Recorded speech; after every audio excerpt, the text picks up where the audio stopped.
The National Weather Service in League City has issued a severe thunderstorm warning for southern Grimes County in southeastern Texas, southeastern Burleson County in southeastern Texas, southeastern Brazos County in southeastern Texas, eastern Washington County in southeastern Texas, northern Waller County in southeastern Texas, until 9:45 a.m. Central Daylight Time.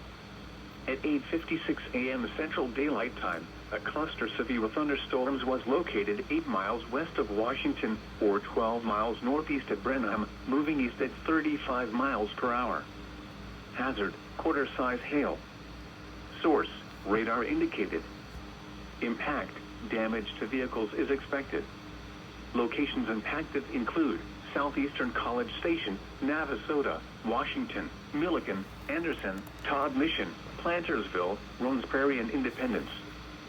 For your protection, move to an interior room on the lowest floor of a building.